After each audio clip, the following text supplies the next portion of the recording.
And are we, though? Yeah, we are. And this is 1603. Oh, you know what? That's Only you can answer that. Only you can answer forest fires. Okay, we're recording here as well, and it's time to read the read. It begins in 3, 2, 1. Coming up on TMS, my kingdom for that duck. Let's get trivial. SLC is full of porch pirates. Secret teen phone business. Call yourself a terrorist and you're off the plane. Is that a rat you're cooking? Making things with Bill and jury duty and more on this episode of The Morning Stream. Go easy, or the results can become ludicrous. Take advantage of what's there. Accentuate the good points. Minimize the others. This is Jerry Warner. I never thought I'd be sitting No, hold on. Let me fix that. Gosh, dang it. You'd think I'd have this worked out. Okay, here we go. This is Jerry Warner, and he's in trouble.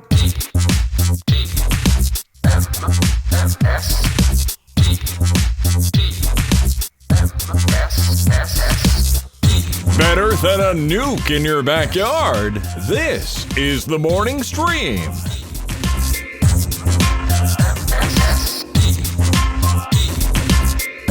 Hello, everyone, and welcome back to TMS. It is The Morning Stream for November 27th, 2018. We are almost into December. My name's Scott Johnson. That right there's Brian Ibbott. Yeehaw! Woo-hoo!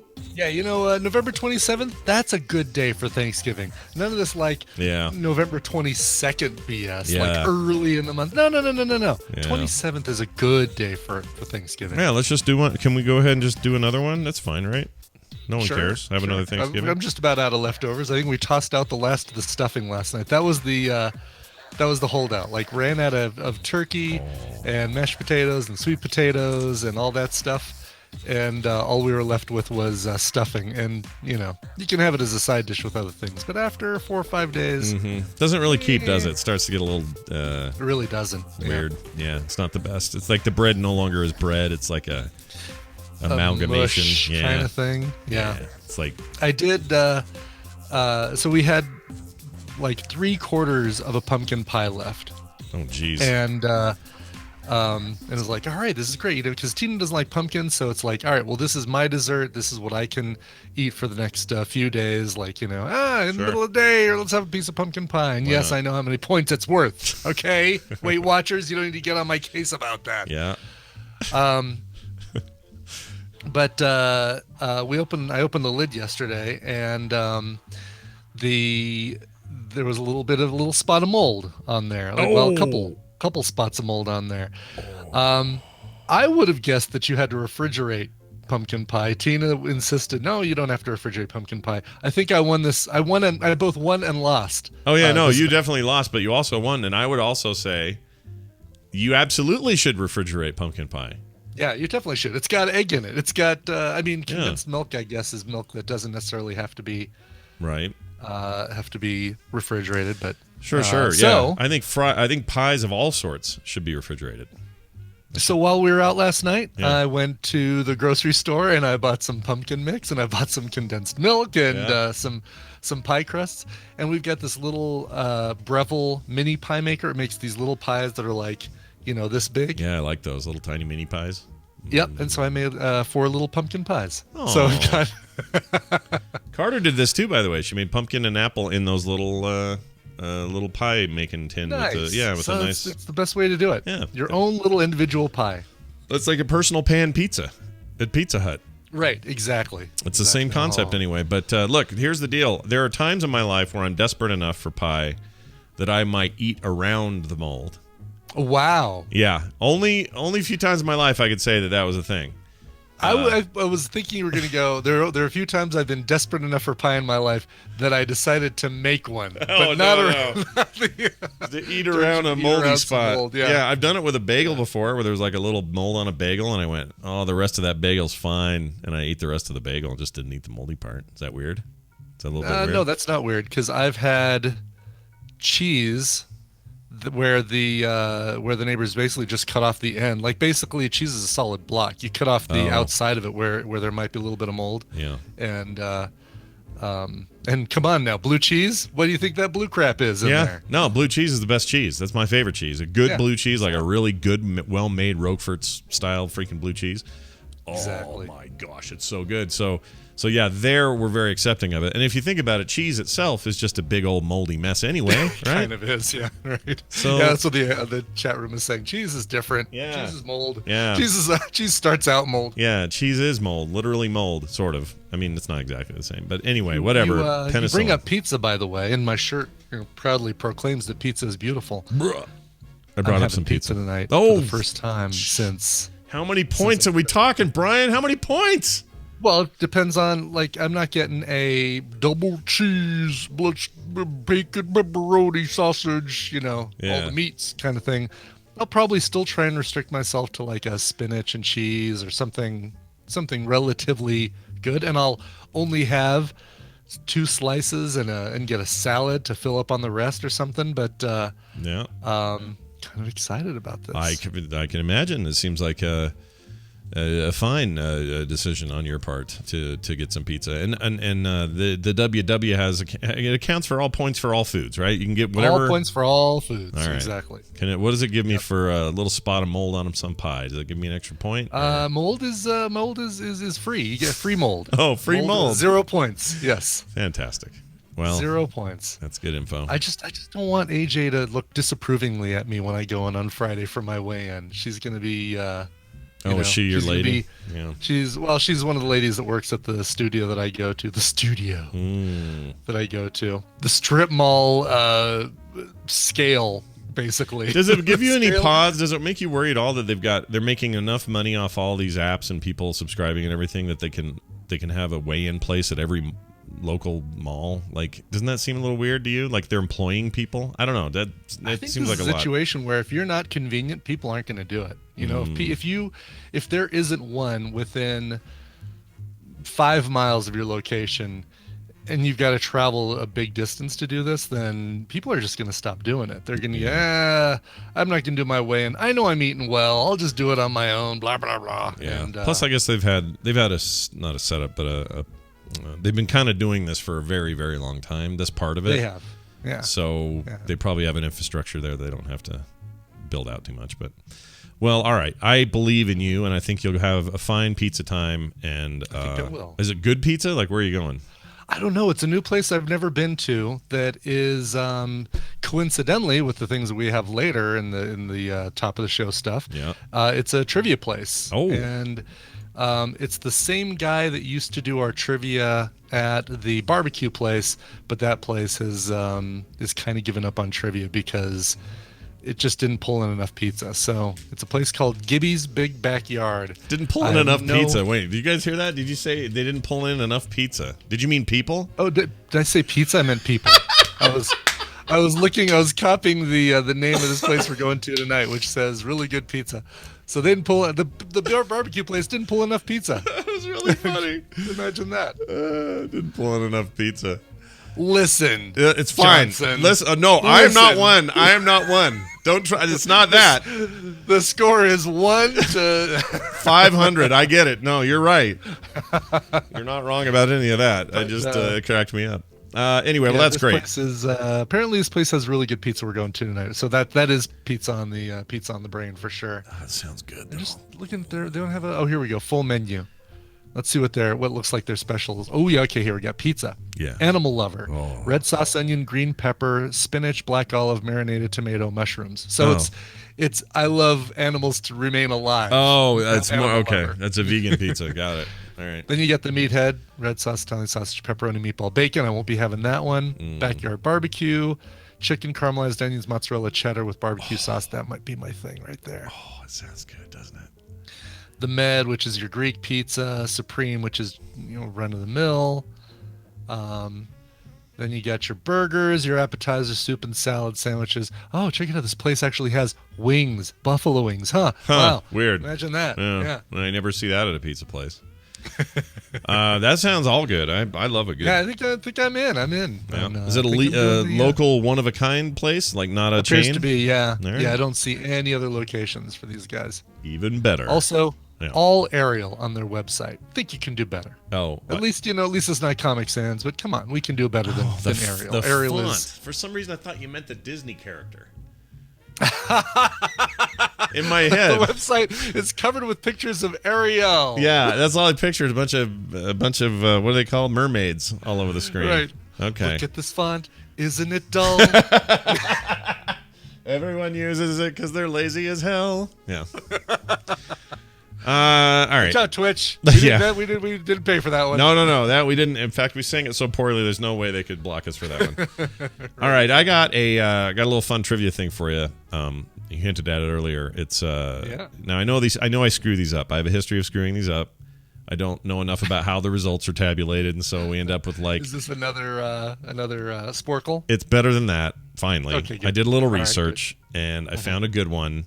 But here's what's interesting about it. We're always asking you questions in areas of Brian's expertise. It's like, oh, hey, Brian, how about a Marvel quiz? Or how about another thing you really like quiz? Sure. I thought, hey, what about a quiz for Brian, the trivia master, that is entirely kind of like common sense questions or questions are just about everything in life. All right. Okay. So more like a potpourri kind of thing. Kind of like that. Yeah. Yes. So something you could ask anybody. There's no like.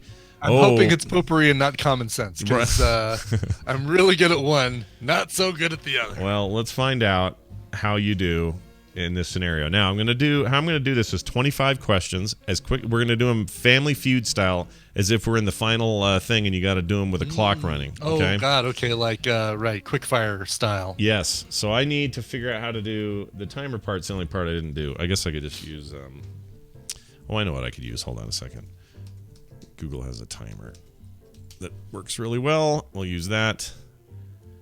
Okay, we are going to give you. Let's be generous. I'll give you 5 minutes. Okay. Okay. This will actually make a sound. I don't know what sound it makes, but we'll. Actually, maybe I'll figure it out. We'll do 1 second. Okay. Is this? Oh, there we go. I heard that. Yeah. So is this like a the questions are.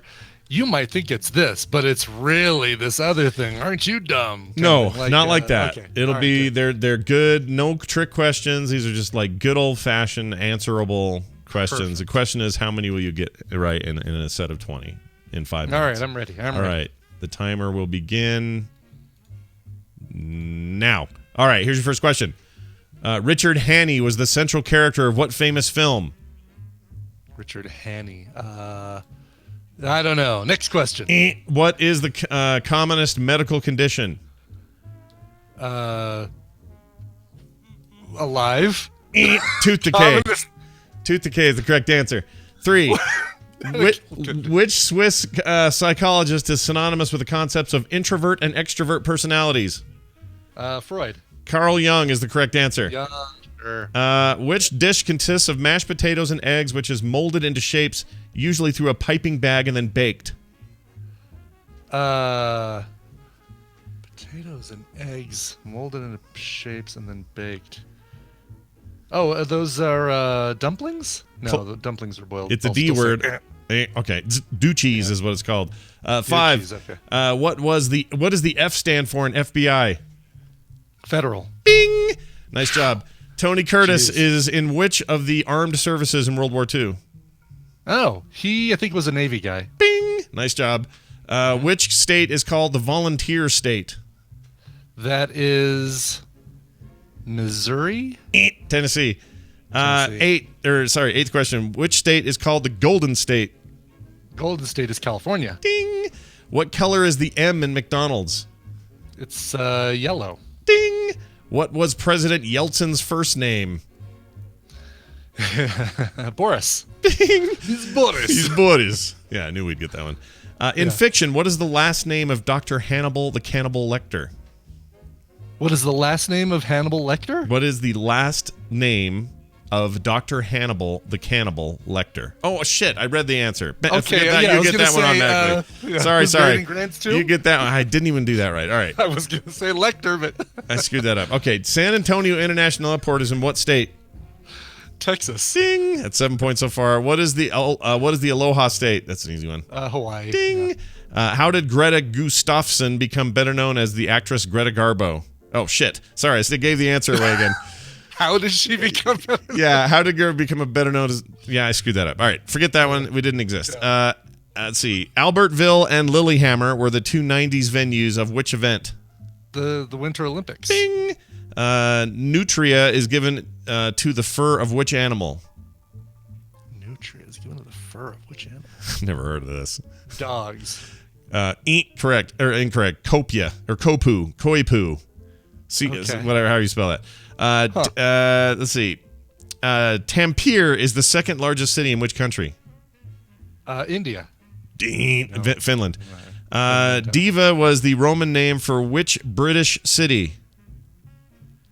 Diva was the Roman name for which British city? Ooh. London?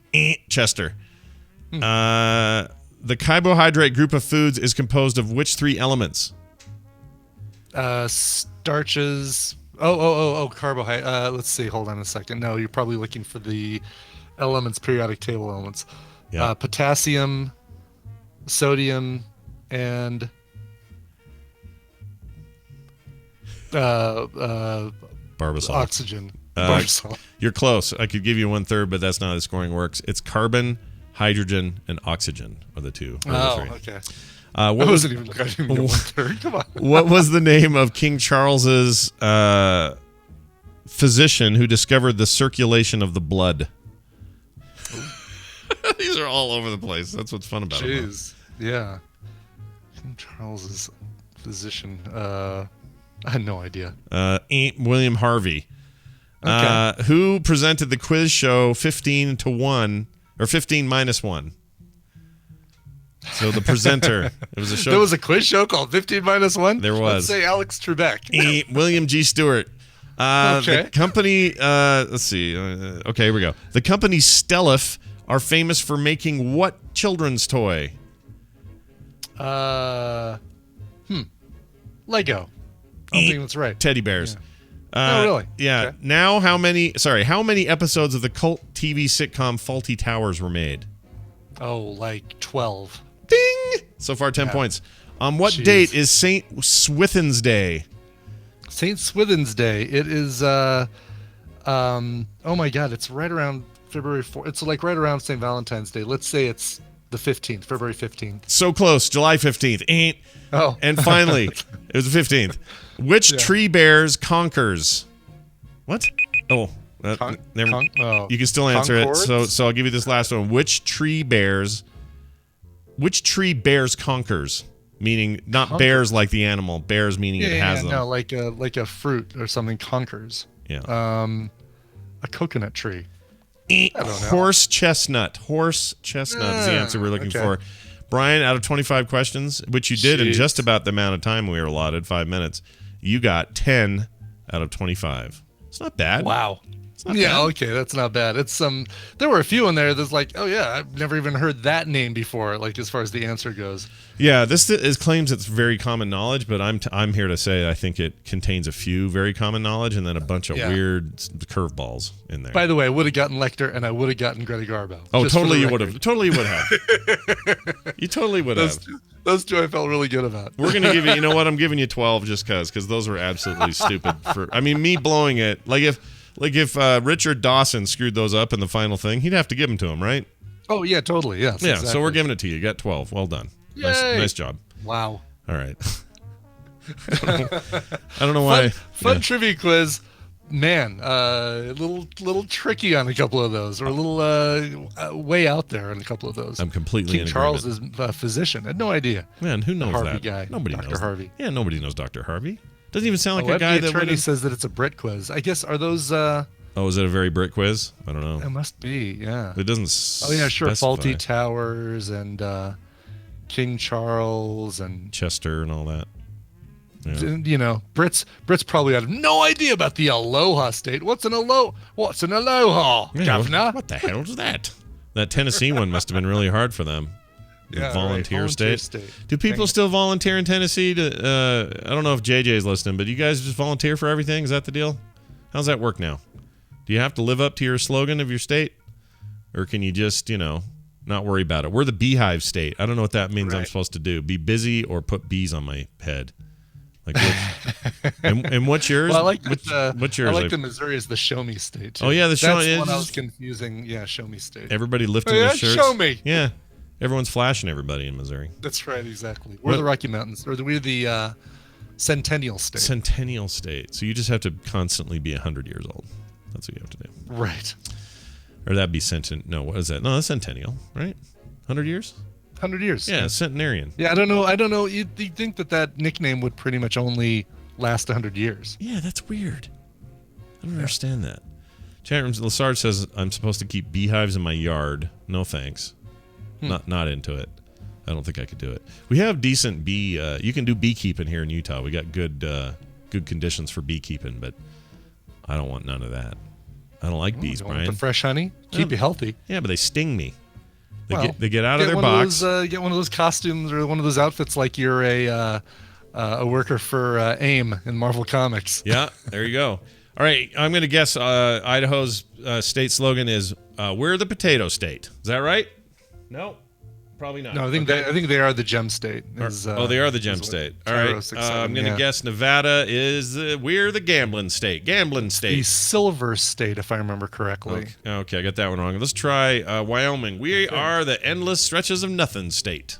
Which one, Wyoming? Yeah, The cowboy I state. should know this. It's something like the plain, the Big Sky is Montana. Yeah, The Plains State. Plains state No. could be. Plenty of cowboys lived here state. I don't know anyone else's slogan. Sorry, everybody. Wyoming, stare into the abyss. That's the. All right, Citian wins. Let's see. What is Wyoming? It is the Equality or the Cowboy State. You said Cowboy State. I There did you say go. cowboy Well state. done. Really? Wow. All right. Yeah. Equality. That's interesting. Really? Yeah. Equality How about? Oh, state. here's a good one. South Dakota. I'm gonna say it's the heck do you mean state? I don't know. Oh, that's really good too. Yeah. It's the Mount Rushmore State. Oh, for real? Let's just take the only thing that people would want to come to South Dakota for and make it our nickname. That's lame. Yeah. Portland, you're the donut state. Nope, you're the Portland's not a state. Or sorry, I meant Oregon. Let's say your Oregon is the Oregon's a good one, actually. I think you know this one. dirty hipsters. Probably the Frontier State or something like that. Nope, they're the Beaver State. The Beaver State. Go Beavers, yeah. Just like the Sooners, the Oklahoma Sooners Right. is the Sooner State. So people name it after their damn college teams. That's The stupid. Hoosiers, right? Or they name the teams after the state nickname. I don't like it. We don't have we should have a team in Colorado called the Centennials. Yeah, the Centennials are a Bunch cool of name. 100-year-old men playing air hockey. Let's go. It's just air hockey. That would be. I would Just watch. air some- hockey, not even I real would hockey, watch just some air hockey. professional televised old man air hockey. How fun would that be? That'd be fun to watch. They'd overextend, break their backs, hurt their wrists. Be great. I'll bet you can get the Georgia. state nickname. Georgia is the peach state. Correctamundo. Okay. Very good. Mississippi, Arkansas is the Magnolia State, right? The natural state. Oh shit. This is our natural state. This is how we always are. Mississippi, I should know because my wife's from there. The Mississippi is the. Oh well, there you go. You kind of just said it. Was it the Magnolia State? That's the Magnolia. Oh, okay. State. I got it confused. And then Louisiana is the. I did not have sexual relations with that woman state. No, Why is that Louisiana? because Is that's that where Bill Clinton's where from. Bill and Yeah, Biller and Billery are from there. I thought they were from Arkansas, from Little Rock. Oh, you're right. They are. Yeah. Yeah, I'm getting my southern states mixed up. You're totally right. Yeah. Sorry. Yeah. So They're Louisiana is the, the. I want to go I there. just and woke up in a puddle of my own vomit state. Nice. I'm guessing New Orleans named it. Nobody else in the state got a vote on that. Well, all right. This has all been good and well and fun as always. It has been. Yeah, we'll do more of these in the future because I think they're fun. But for now, Yes. go ahead. What are you gonna say? Oh, do you want to talk about the duck really quick? The duck. Oh, I forgot about the duck. I got to tell you about this duck. Yeah. Oh my gosh, Scott. All right. I watched a kid chase a duck. I was out walking the dog in the cold. It's like 28 degrees Fahrenheit for you Europeans with your space points. It's a different measurement. I'm out there walking the dog, Rainer, the Jim Rainer, the female dog, and I'm walking her just out there in the neighborhood there, and I see a kid come around the bend of a block there, of a house, chasing a duck, and I mean like kind of run squatting, so he's down low, chasing this duck. Well, I don't know why the duck's there. The duck should be at the lake, which is, a mile that way. So he's chasing this duck kind of squat running style, going, come here, like this, come here. And he's chasing it around the corner, and then he starts yelling, David, like that. David, not the duck, the kid. The kid was yelling David. The duck couldn't enunciate the word David. But the duck kept running, and this kid kept chasing it and kept yelling David over and over. That's very weird. And it went for like 3 blocks before he cut the other direction, and I never saw him again. Well, it could be, people have had ducks as pets. Kids down the street from our house when I was growing up, the Eaglehofs had ducks as pets. Yeah. And if one of them got out and one of them happened to be named David, I guess I could see that. Was it like did it look like I guess, how can you tell a pet duck, a domesticated I don't know. duck? I don't know. I think And they kind of really, look the same. How can you not catch up with a duck? It feels like that's...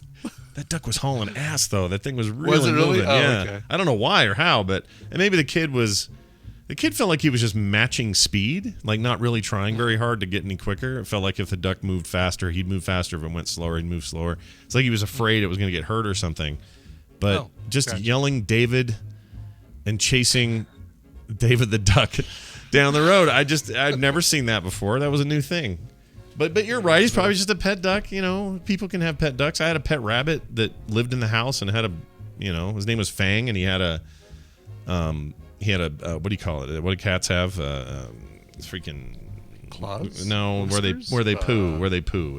Litter box. Litter box. We had a rabbit litter box. He'd go use it. He was great. He was the awesome pet, and so that's also a little weird. If he got out, I'd be people chasing. Surveyed, top 5 answers on the board. Name something a cat has. A litter box. Me. Bing, bing, bing, bing. Litter box. Oh, Family Feud. It's the best. Oh, yeah. Anyway, so that's how that went. And if anyone out there has theories, Brian's theory is probably right. It's just a pet. I'm sure. Yeah, domesticated duck. Either that or this kid has really bad eyesight and thinks he's trying to catch his little brother. Yeah. I was too worried about making sure. David, Mom says come home. David! David! The dog was super wanting to go get all up in it, so I was busy making sure she wouldn't do that. So yeah, dog was probably saying, "Oh, I can help. Yeah, need to catch that duck to eat it? Sure, I got you. I got you covered." Best part is the kid was all decked out in winter stuff like the brother from Christmas Story. So he was like puffy arms and big old gloves with no arms fingers, straight out to where you can't. Yeah, just chasing this duck, going bird, yelling through his muff thing he had on. It was just weird. Kenny. Yeah, he looked like Kenny a little bit. All right, now we can do the news. Boy, I'm glad you reminded me of that because that was too weird to not mention. I was just so excited about trivia, I skipped it. So here you go. This is your radio newscaster with another exclusive, sensational summary of world and local events. Hey, it's the news brought to you by The Geek Versus Podcast. Things are about to get weird when Tony, Betty, and Casey provide a nerd's eye view of pop culture on the Geek Versus Podcast, available at your favorite podcast app or at geekversus.com. That's geekversus.com. Salt Lake City in the news. We are now my home state and city. Number Yay! 2. Well, what have you guys? What have you guys got to brag about now? To crow about? I wish we could brag. It seems bad, but we're number 2 on the list now in the country of places where Christmas packages are most likely to be stolen off your front porch. Porch pirates, they call them here. Yeah. And somehow we're number 2. I don't know why. You know what? Actually, I think I have a theory, but I'll get to that in a second. Salt Lake City is the number 2 on the list. This is places they've kind of checked from all over the country where the stealing is likely, which probably shouldn't surprise anyone given that Utah's capital is number 1 in the nation overall for a theft rate. This is according to the website safewise.com, which reports that Salt Lake City's overall rate is 32.6 thefts per 1,000 people. That's almost twice the national average of 17. By the way, the safest place for holiday package delivery is New York City. Smashing yet another stereotype. Yeah, no kidding. So New York City. Get a rope.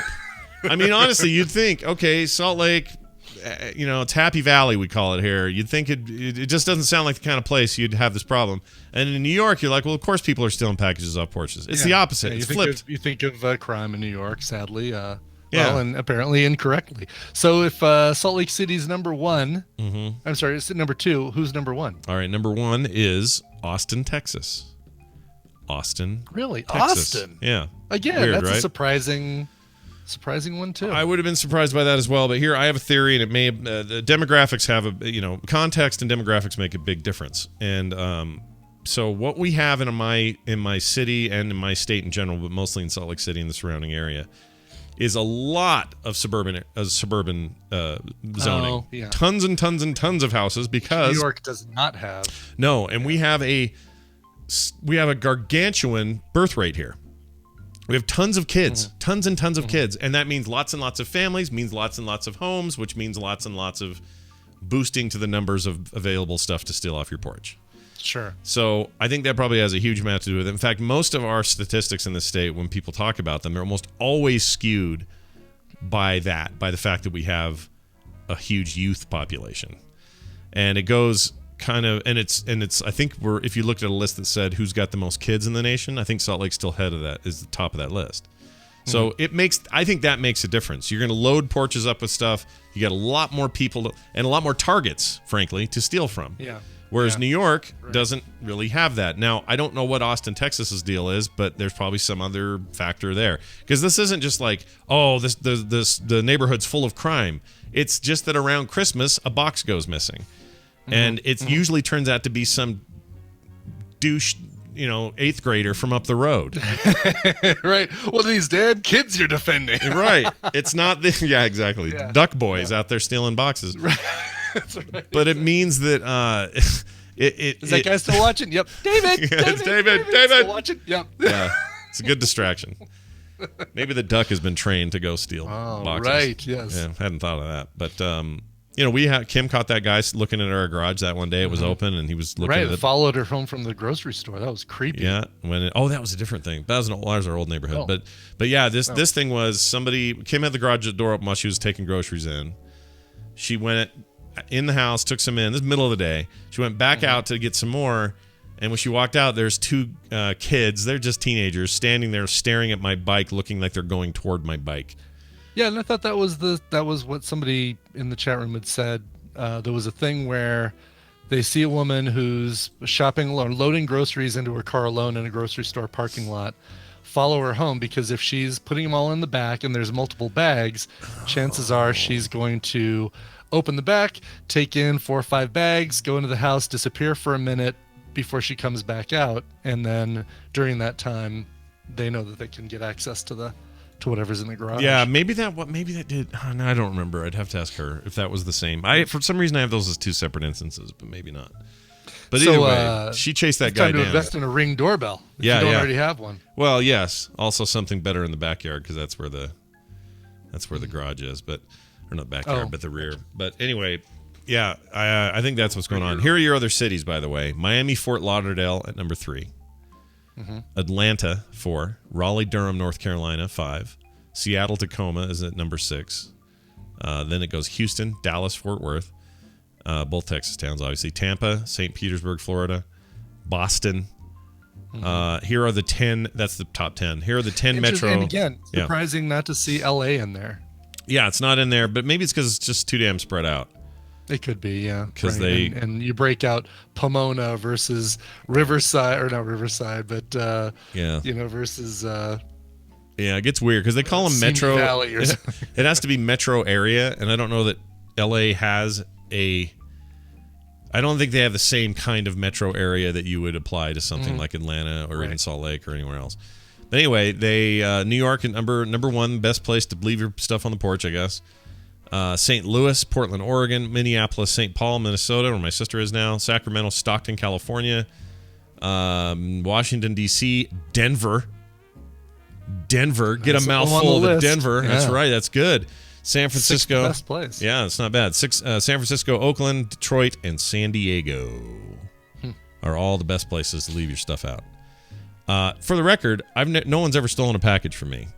So, I don't know. I don't know if they ever will. Part of it is I'm here a lot because I work from home in the studio, and so I hear the bell, I go up and I get it. It doesn't sit there all afternoon. So I think that's a key there. Anyway. Yeah, and I've got I've got my little my monitor / window, basement window right there, so I can see the front. I can see when the neighbor kid hits my trash cans, backs into him. Oh yeah, that guy. I miss that So much hassle. kid. That kid I do was too. great. I miss the Russians. Apparently they so we were talking to our next door neighbor who is renting the house from the Russians. So they've moved, and this new person has moved in, and she's great. We love her. She's fantastic. She just by We were herself? talking to her. She's all on her own? Or? Her and her kids. Oh, okay. And she says, yeah, well, they had a truck to haul some garbage away. And I said, oh, do some last minute cleaning before the snow hits. And she says, well, it's all the stuff that the Russians left. They left 4 bikes, 4 discarded bikes, a barbecue grill, an old garbagey barbecue grill, all this stuff. And the first thing that came to my mind is, why take all this stuff with us? Too much hassle. Too much Let's leave it hassle, here. yeah. That's all I can think of. No, that's the definition of too much hassle. It is absolutely the definition of too much hassle. So they're still in town somewhere, right? They live in Denver somewhere. Somewhere nearby, but not very close. Like, probably half an hour, 45 minutes away. And it's frustrating for her because when she needs like a disposal fixed, it's not even that day. It's maybe 6 or 7 days later they'll come in and deal with it. Huh. Well, there you have it. She's hoping to buy the place from them and just kind of take it over. Yeah, we'd like that too. That'd be cool. She sounds nice. Because then we can get rid of that freaking tree that's killing our sprinkler system. Yep. Too much hassle. Where's my Too man? much hassle. What if he says, "Where's my manny"? He wants his manny. Give him his man. Give me his man. Where's my manny? Being John Malkovich in that movie. All right. Here's a story I carried over from yesterday. Many teenagers, those kids, are using a secret text language their parents don't know about. Oh, good Lord! This feels like next door. Somebody on Nextdoor wrote an article. Yeah. Here's what your teenagers are doing. Yeah, exactly. By the way, Nextdoor in my area, boring. Yeah. Boring. Oh, really? It's all nice people doing nice things. It's some guy going, "Hey, I found a bike out in the road. I'm not sure who it belongs to. I'm gonna keep it here in the garage, but just pop me a message and I'll be happy to get it back to the owner." And I'm like, "All right, well that's boring." I flip ahead a little bit. "Hey, I make quilts and I want to do a free one for someone in need. Anyone around here need like a warm quilt for the winter?" And it's like, dude, you're supposed to all be controversial and weird. You're supposed to do weird things on Nextdoor. Right. So. No, what just actually came in, I'm going to put this in the chat room because it is hilarious. This just came up on the I follow the Twitter account Best of Nextdoor. Yeah, it's really good. Just bestofnextdoor.com. Yeah. Here's the one that just came in, which is inappropriate behavior. I wanted to warn you of some inappropriate behavior in our neighborhood.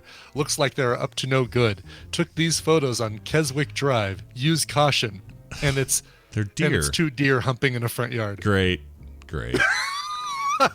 Use caution. These 2 are up to no good. I think my favorite recent one was there was a lady who was saying, "Be careful. There's a Wi-Fi signal around here that says FBI surveillance van." Really? I'm like, awesome. Really, lady? Really? Oh, that's great. That makes me want to go do that right now. People are so dumb. I love that Twitter account. That's why I installed Nextdoor, because I thought, I'm bound to find some weird stuff. And it's all like, "Hey, I'm doing I'm a dog groomer, and I'll do your dog for free this month because I'm feeling generous." It's like, gosh dang it, somebody needs to think. You want some of the crazy? Yeah, I know. There's none in there. It's boring. I uninstalled it. It's lame. Did you? Yeah. Tina still follows ours. Keeps track of ours. I don't. I she just tells me the best ones. But the man, there was I'm sure you can find it somewhere online. Somebody had transcribed the whole thing or assembled the whole thing in a one long chain, but it was this discussion over fireworks when it's not the 4th of July. Oh yeah. And how it can affect your dogs, which our dogs absolutely gets affected by this. Yeah. And ex-military with PTSD can get affected. But it was this whole diatribe battle going on in next door, and it was getting heated. getting surly. Yeah. Did she dive in on any of it, or just was an observer? Oh, no, an observer, and this was not even Denver. This was one that they pointed to when we were having that same issue and said, let's be careful because we don't want to end up like these guys. And it was some other part of the country where this was happening. Yeah, that's interesting. Yeah, I don't well, I don't subscribe to it now, but maybe I should put it back on and just keep an eye on it. Because I really want something to crack me up and tell it on the show, but I couldn't find anything. I know, totally. But tell me about what those teenagers are doing, Scott. Those wacky teens. Here's what a father said. He says, I think what they're saying is a different word than what it actually is because it's an acronym. And I'm trying to put a word in its place. Dude, you're part of the problem. You are part of the problem, buddy. Anyway, so here's some of this new stuff. So, for example, 99. Do you know what that means? When someone I have no types idea. 99? What does 99 mean? I think that means like, well, not quite 100, but almost. It's almost pretty good. It's burger. It's 99. It's about a 99. It's a little, maybe a slice of cheese would have put it over the top. Apparently, it's code for parents are gone. Oh. So, come on over. My parents are gone, right? 99. Yeah, break into their whiskey cabinet. Next up, you got IW. It's one of the most unsuccessful sex positions ever. 99. Yeah, it is. You know, we're doing the world a favor here by exposing these codes so that these parents can figure out what the hell this stuff is. Exactly. Oh, we're going to get a whole bunch of hate mail from teens. They'll be fine. Next up, IWSN means IWSN. I want sex now. Ah, okay. Yeah. She's by the way, yeah, this is the 8th grader daughter of the. I think what they're saying is a different word than what it actually is. It's hard not to. It is her. It's her daughter. It's his daughter, isn't it? It's his daughter. Yeah, I'd be worried, dude. This dad's got to get up with it, man. You gotta stay. You gotta stay on. You gotta be sharp, man. You can't just let yourself turn into a moldy oldie and not pay any attention to anything because your kid knows what IWSN means, and you're at home going, well, I don't know. It's all in capital letters. I don't know if that's a word or if they're trying to say something. Well, it's definitely not an acronym because you can't pronounce iswan. Yeah. It's an initialism, Trent. How about this one? What does KMS mean? KMS means kill myself, according to Jordan Beasley explained. He says most people say it jokingly. Like you'd say, oh, dude, I'm just going to kill myself. Kind of like the equivalent of shaking my head. Jeez, kill myself. Yeah. Kill me now. Kill me now. That's what I say is kill me now. Yeah. Mm-hmm. No one ever does. No one ever takes you up on that one. No, weird. How about this one? LMIR. It's an acronym commonly used on social media. LMIR stands for Let's Meet in Real Life. Love macaroni in Romano. I do like that, too. I love the Mir space station. Love Mir. Larry Miller is real. The comedian, I guess. Look, Ma, I'm red. Look, Ma, I'm red. Local meat is rare. We got better ones than the teens have. Yeah, exactly. Let's see. Here's some other popular ones. WTTP stands for Want to Trade Photos. MOS stands for Mom Over the Shoulder. Which is Dad's favorite sex position. Yeah. And then, yeah, it is. And then the final one, which it's also, you can spell it, it's GNOC, but GNOC stands for Get Naked on Camera. Yeah, the teens. Which is also what Twitch is cracking down on. We're the teens, and we're getting naked on the camera. Right. Get naked on camera. That's fine. All right. I'm glad we got to that one. Yeah. Here's a guy who's stupid. You know, these children are talking about things that are cool, and there's no temperature involved in any of the things that they're referring to. Yeah, and then they could talk. But you know what? The thing is, you could fool your parents now. Put something like HTTP and see if your dad can figure it out. He'll go, wait a minute now. What's that? I'll bet one of those P's is for penis. What the hell's going on here? Hypertext what is it? Hypertext Hypertext transfer protocol. Transfer protocol. I always forget transfer for some reason. Yeah. All right. What else we got here? All right. Check this out. This guy's a big dummy. Passenger called himself a terrorist who destroys women's hearts, and he got thrown off a plane as a result. It feels like, I don't know, it just feels like somebody's failed 90s rock song, 90s grunge, angst-ridden rock song. Yep, totally nailed it. It says a passenger on a flight in India joked about being a terrorist, was offloaded and detained by authorities. This does happen. You should probably not do it. Yog Vedant Potter. Horse hockey, he says. Colonel Podar. Podar. I guess it's Padar is how you'd say it, is it? Oh, who knows? Who knows? I'm more fascinated with Yog Vedant. Well, let's see. That's what she said. There we go. Was aboard a Jet Airways flight 9W472 from Kolkata to Mumbai. Kolkata. Doesn't look that. I always thought it was called Calcutta. Yeah, it did. It's the Americanization of that, or the Westernization of that. Oh, okay. So I have seen it that way then. Yes. It's not just me making that up. All right. Anyway, allegedly covered half his face with a handkerchief, took a picture of himself before captioning it, "Terrorist on flight, I destroy women's hearts." It got around. Somebody found him. He was detained. He's only 21. He's just an idiot. He was detained for, quote, mischievous activity on board and for using the kind of language which was inferred as a security threat. A co-passenger sitting next to Podar got suspicious, given his behavior of covering his face, and then read the message as he was keying it on the phone. Pilot told the airline security that the Central Industrial Security Force was informed, and they took him into custody immediately and got him off the aircraft. He would initially not show his phone to the crew, which made them more suspicious. Basically, here's the bottom line. Don't be a dipshit, and don't do that at an airport or an airline or on a plane, you dummy. Exactly. You don't talk about, you don't say, "Hi, Jack. Ha, ha, ha, isn't that funny? I was just saying hello to my friend Jack there." Mm-hmm. You know, Yeah, don't joke. You don't joke at the airport. No, I've heard people do it before in TSA, and I've seen them get carted off. Like, what are you doing? Are you trying to get to your destination or not? Dummies. By the way, that last swear word, there you go, kids. Sorry. Oh, well done. Nicely done. Finally, go ahead. That we've had Frontier flights where the crew, there was a video circulating around recently of a flight crew being totally jokey about, make sure you put your oxygen mask on your favorite child first before putting it on your own face or something like that. I mean, there's a whole mess of stuff like that from Frontier, and we've had that before where they can joke. They can joke on a plane. You can't. No. Jokes on a. How do these mother effing jokes get on this mother effing plane? That's right, exactly. Final story today: a Hawaiian burger chain had to close, and they closed because there was a Snapchat video that appears to show a rat being cooked on a grill in the restaurant. Oh, yeah, that'll do it. Burger restaurant in Hawaii shut down for cleaning. Following a leaked video of an employee cooking what appears to be a rat or mouse.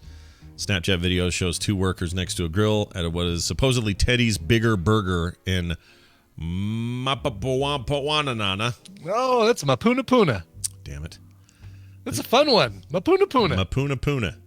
Yeah. It is a fun one. Which is teen slang for come on over and...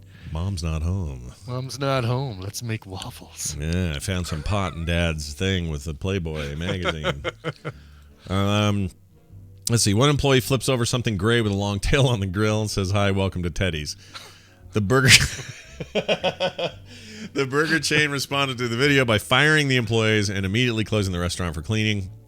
As according to the president, the Hawaii Department of Health is scheduled to examine the restaurant. Officially at Teddy's Bigger Burgers plans to reinvestigate if the video is real and replace utensils and equipment and send a team to investigate before reopening the restaurant. "We are horrified that a former teenage employee would conduct themselves in such a way and make such a video, of which we are investigating its authenticity," says Richard Stula, president of Teddy's Bigger Burgers. There is so much grammar fail in that sentence. Yeah, he's not good at it. Are they a former teenager or a former employee? Yeah, it's very odd. Very weird way to do it. Let's see the videos here. Let me see if I can... Oh, cool. I don't know if anyone really wants to see this, but I'm going to do it. Oh, that's totally a mouse, unless it's fake. All right, here you go, chat. Let's see what happens. Oh, geez. That looks like a rubber mouse. Yeah, I don't know if it's real. It might be though. It might be. I think it's real. Well, I think it's real. Yeah. Oh, hold on. Oh, it's just loud. I can't tell what they're saying. Yeah. Yeah, I think it's a real mouse. They probably found one. They put it on the grill. Thought they were being funny. Did a Snapchat. Probably forgot to do the 7-second thing, or somebody else captured it. Does anyone even care about that on Snapchat anymore? Actually, is anyone using Snapchat anymore? Is that a thing? I think my son still uses it. My kids have all abandoned it. They think it sucks now. It's all Instagram all the time now. Yeah. Like entirely, like everything, all their private messaging, they basically use it like Twitter, and like Nick doesn't use Twitter. It's all Instagram all the time. And then there's that new TikTok app. I don't know if you've seen this. I haven't seen TikTok. Is it made by Kesha? No, but it may as well be, because it's kind of poop. It's basically Vine.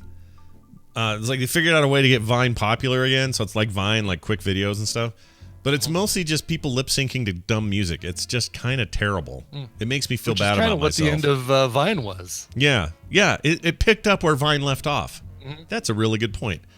And I don't like it. It makes me want to punch a thing, and I'm not really a violent guy. So have you heard of the new thing, Scott, called Instagram boyfriends? What? Tell me more. I'm sorry. TMM. Where if you're a young lady who likes to have her pictures on Instagram, you train your boyfriend to take really good pictures of you to post on Instagram, like capturing your good side and getting the lighting just right. That's great. That makes me want to die, honestly. Instagram boyfriend. Yeah. All right, we're going to take our own little Instagram boyfriend and take a break.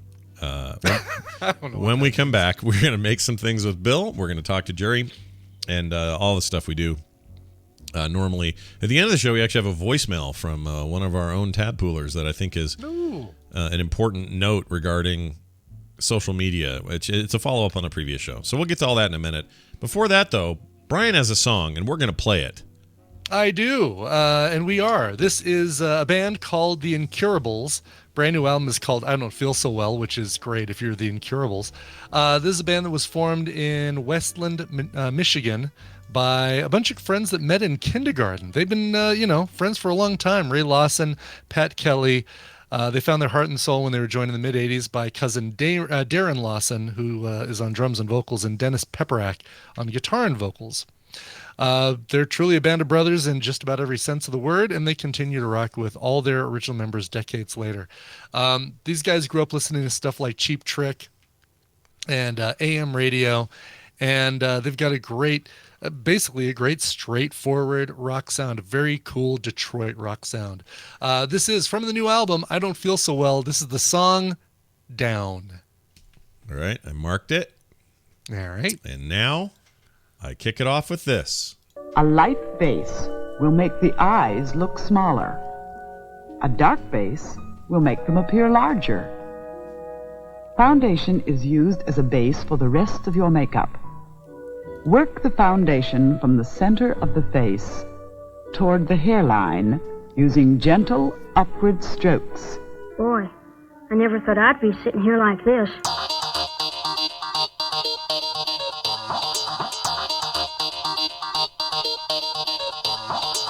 This is the morning stream, and I feel fine.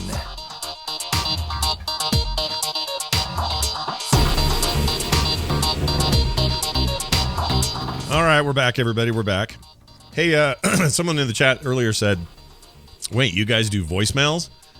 And the answer is sort of. I mean, I once in a while get like somebody's voice memo from a phone, and we'll be like, oh, that'd be fun to play, so we'll play it or whatever. But also, I just realized I don't say this enough, and I'll start checking them more.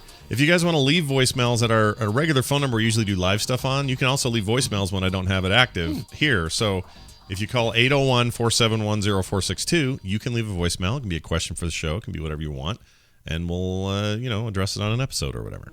So let's put it this way. We're not opposed to voicemails. Right. We are not in a position of opposition to voicemails. Let's put it that way. Well said, sir. Position of opposition. That's P-O-O, poo. And the parents won't know what we're saying because I'll just text it to you. Poo. And you'll know what I mean. All right, let's bill it up. Should we bill it up? Yes. All right. Bill Doran of Punished Props fame entering the fray. That's a phrase, isn't it? Has entered the fray. It is, yeah, entering the fray. Yeah. Who says that? I've been seeing some artwork that you've been doing on Twitter. Mm-hmm. Bunch of boxes with a bunch of little video game characters. Is this your own Super Smash Brothers dream lineup? It does seem like a select screen for Super Smash Brothers, which I didn't. Totally does. Yeah. I didn't actually intend it to be that, but it's just like a collage of game characters of old and new. I just got in the mood to make a thing that would be a cool print or poster. So it'll probably be like a 20 by 30 thing, and people can get it when it's done, or even a 12 by 18 if they want to get a cheaper one or whatever. But I don't know. I just got a little wild hair up my butt and went for it. Cool. Well, we're out of time. Sorry, Bill. Yeah. Let's move on See you later, buddy. No George. more. That's all we got. Actually, I have a new intro for you. Hold on a second. Here you go. But Bill just isn't thinking about danger. No, he never does. No, it's Bill never do. not thinking about danger. Bill Duran, all the way from punishprops.com, and of course his rad studio space thing deal in Seattle. What's going on, man? Well, first the door's open because they're working on the HVAC. So if you hear road noise, that's why. I can totally hear that. Yeah, it cuts out when you don't talk, so it's good. It's all good. All Are you right, doing push to talk, or you just have your settings adjusted just above the? Yeah, it's perfect. Above the audio. I guess I nailed it just right. Nice. Well done. Well done. I know that you worked really hard on that, and you finally got it. Good job. What's going on, man? What are you showing us this week? Couple things. One, if my math is correct, this is the 100th Making It with Bill segment. Whoa, what? Oh, wow. 100. Oh my gosh, that's crazy. It actually feels like it should be more than that, shouldn't it? It totally does. Well, we started doing Fitness Geek was our first Bill segment. Right. So this is no longer the Fitness Geek. This is the Making Things with Bill, which would be 2 years basically. Okay. Yeah. All right. No, I like it. Right I can't tell you how fat I've gotten since you stopped doing the fitness I thing. know. Me Thanks a lot. That was neither. Yeah, me too. That was the whole reason for the weight gain. Yeah. Was, Yeah, those 40 pounds I put back on are purely because Bill just quit talking about it. Oh, I mean, damn it. I don't want you to feel bad or guilty or anything, but what else can you say? It's I don't fine. want you to feel bad, but it is your fault. Yeah. Well, how are we going to celebrate worry. these 100 episodes of Making Things with Bill? What do you got? I made something. The new video up. I made this giant wrench hammer thing. Oh. It's like that's cool. You know what that reminds me of? It's a Warhammer 40K looking thing. Yeah, a little bit. Yeah. Or a Team Fortress 2 kind of thing. Yeah. No, it doesn't have enough hats on it. It needs more hats. Oh, yeah. Good point. That's really cool. But anyway, I built it for my steampunk costume, and I built this entire thing from conception all the way to completion in one working day. Oh, there you go. So that's your 24-hour build that we were talking about last week, or your one-day build. Yeah. Exactly. So I started this the day before I flew out to TwitchCon, so it had to be done. Yeah. And I designed it on a piece of paper, and I started working on it. And by about 10 or 11 o'clock that night, it was a fully finished prop. Did it all in about 12 hours. You could do a second channel and call it you could call it One Day Bill. Yeah, Bill apostrophe D. Yeah, Bill apostrophe D. Gotta get that D. One-day build. Oh, love it. Yeah. Oh, that's awesome. So when here's my question, because we talked a little bit about one day builds last time, but in this particular case, how do you know it's only going to take a day? Like, when you go into it, did you go, well, this will be about 8 days, and then as you worked on it, did you go, no, I could probably do it today? Like, how do you come to that conclusion? I knew it had to be done. It just had to be done by the end of the day. There was no, I'll come in early, and I had to fly out the next morning, so I couldn't. It had to be done. So all the decisions I made about what materials I used, what paints and glues I would use, were all based on, well, I don't have a lot of time to wait for anything. Mm-hmm. So I used glue that would cure or dry quickly, or I used paint that I knew. That's a big one. Paint that dries quickly. Because if you have one day to build this thing, and it's the end of the day, and you put a layer of spray paint on it, and it takes 48 hours to dry, then you can't take it with you because it's still sticky. Also, how do you get this on a plane? I'm just curious. This thing looks gnarly. Well, it's a good thing I planned for that, because it comes apart. Oh, look at that. So you stick in your luggage. That's cool because that pipe looks like that hose that wraps around it looks like it wouldn't be able to come apart. So that's cool. It looks continuous. The illusion. Yeah, it is the illusion. So wait a minute. Yeah. Did you have to do that in checked luggage then? I assume though. Oh yeah. Right. Yeah. Okay. Yeah. Can't put the that other in thing too is no 3D printing because then you got to wait for the 3D printer to work, and I got things to do. So everything on this is mostly PVC pipe and EVA foam. Mm-hmm. Two things I have a lot of in the shop always. Two things I can work with very quickly, and then I just pick glues and paints that dry really fast. Oh, look at that pipe cutter you got. I need one of those. Yeah. Sorry, I'm watching the video here. I got one of those. How important is this drawing bit that you did that's full paper-sized thing? Like, how important is that part of the process? Or do you feel like you could just eyeball it? I like doing a drawing like that, especially a scale drawing, so I can get the proportions to look reasonable. It's really easy to start building something and just start sticking stuff together and then, oh, that looks ridiculous. One part is just way too gigantic. Compared to another. So for me, I prefer to build or draw a pattern that's full size. Right. Okay, that makes sense. Yeah, I'm watching you do the foam bit now. So total hours, I mean, you say a day, but how much total work do you think? About 12 hours, I would say. Okay. Started work at about 10 a.m., got done at about 10 or 11 p.m. All right. So that's like twice the length of an average Call of Duty campaign. I do everything based on video game time. Right, I do like the way that you come up with your time measurement. I do it with money as well. It's like, how much is this? $75. That's like a AAA title plus like 2 indie games. Can't help it. Oh yeah, look at this. I can see the value of this drawing. How much foam I can buy. Yeah, no kidding. Actually, how much does that foam cost? Have you got, and what kind of lots can you buy this foam in? You can buy it in big sheets in lots of different thicknesses. Yeah. I don't know what I spent on this. These were all scraps I had on hand. So, I don't know what I spent on that. Probably well spent already, like a long time ago. Yeah. Oh, yeah, exactly. All right. Well, this looks really good. I love it. You should make a whole series of like rad 40K looking weapons because it's one of my favorite universes in the world, and you should just do that because I say that it's cool. That's the only reason you should do it, not for money. Well, it sounds an awful lot like something Scott should do. Oh, I see. You're saying I should become a prop builder in 12 hours or less. I see. You at least give it a try. I really should. I feel like my physical creation skills are terrible, and it's because I don't give them room to breathe. I don't ever do it. Right. Yeah, you got to practice. So you got to practice. You got to work on it, just like anything else. And everything I do is so on paper, canvas, or digital that I forget, to do this stuff. Brian's better at this. Brian's always making some cool physical thing. No. Yeah, but I'm not good at finishing. Is the problem? Well, that's the trick, right? But no, I get the I've got this great Thanos statue that I 3D printed that I want to do with the. I've got that rub and buff. Again, that's what she said. Yeah. That is going to make it look all cool and bronzy and hold him up again. Hold him up to the cameras again. I want to just see what he looks like again. He's so cool, dude. Yeah. Like this is, I just want to finish this, but I'm too good at starting projects and not always completing. Any advice, Bill, for someone who starts and never finishes? Any advice? I don't know. I probably have way more unfinished projects than Brian does. Yeah. I mean, it is, honestly, it's a creator's thing. Like, go all the way back to, I don't know, Da Vinci if you want.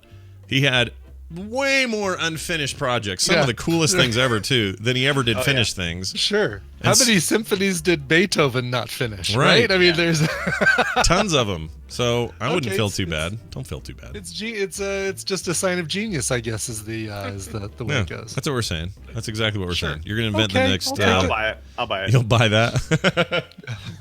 Well, this is really cool. The video's up now, of course, at punishedprops.com and on the YouTube channel. So you are encouraged, dear listener and viewer, to go check out how this all went. As is tradition, though, you usually leave us with a little something extra. What do you got? I do. This is someone I don't think I've shared with you guys yet. Real nice guy named Andrew Setters. Mm-hmm. And he has a channel. He does a lot of DIY stuff. A video he just put up yesterday, he replaced his shop lights with cheap LED lights. And it looks really good. This is something I might end up doing. Yeah, this is actually something I may end up doing. I always hear about how not only cost-effective LEDs can be, but that they actually provide really nice, even lighting and good conditions for good lighting, even on webcams and stuff. Like, I'm very interested in this, so that's cool. Yeah. And he's quick and cheap. The ones he found are cheap enough that you could get a bunch of them and just experiment with them. Yeah. Yeah. Are they just like strings of lights? Do you just get them at a what's the place? These are bars. These are. Yeah, I think this is an Amazon thing. Oh, all right. Here we go. 2200 They do lumens. have good. They're not warm. I mean, they're a cool white. Mm-hmm. Yeah, here's the Amazon link. Looks like. Oh, and he's got it all cooked up to his dot, so he can command it with his voice and everything. Yep, you just yell at it and it turns all the lights on. Well, that's pretty great. good. Cool. I do that in here with my setup, but I would like to just be able to say it once. I have to do it for a left and a right. Oh no! So I can say basically the Dark Ages. So, jeez, what is this? 2014? See, I can tell her to do that. I muted it. Hopefully it'll work. Oh, it didn't work. Hold on. Super dark right now. Okay, there we go.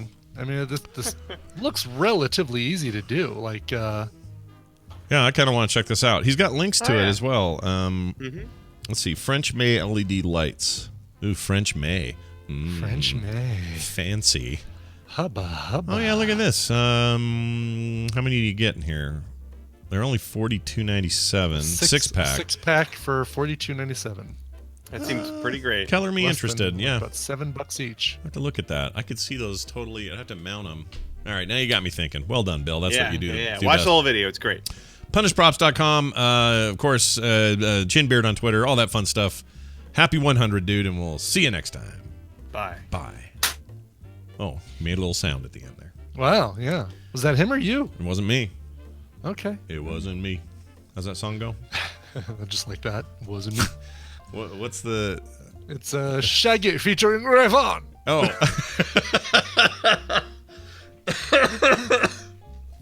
Oh, man. And he got me on the counter. It wasn't me. It wasn't me. He got me on the sofa. And then he goes, I'm a Shaggy part. I do a rapping song, and I come into the song about halfway through. That's his deal. You've got to do the Shaggy voice is a much deeper. It's a deeper gaga. Rasta. Yeah, almost growly Rasta voice. I mean, I enjoy it. I'll be the first to admit it. All right, let's play this. These are their stories. Oh, I'm terrible with names. I'm good with one name. That name is Justin Robert Young, who joins us now as he does every Tuesday. Justin, hello and welcome. Hi, friends. How are you? Wow, he's hot, but I can turn you down. Don't worry. Very hot. I got At least you we can right hear here. you this time. Now you're good. You're good now. I got control. One direction or the other, Jerry. Wait a minute. You got all kinds of hotness. Wait a minute. Oh, yeah.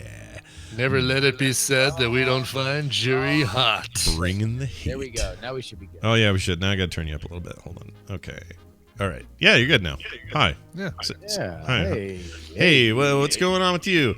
Hey, I was thinking to myself earlier, hey, what if I talked to Justin about political things, and then I said, nah, I don't want to because I'm sick of it. And there's too many, not of you, but of too many terrible things lately.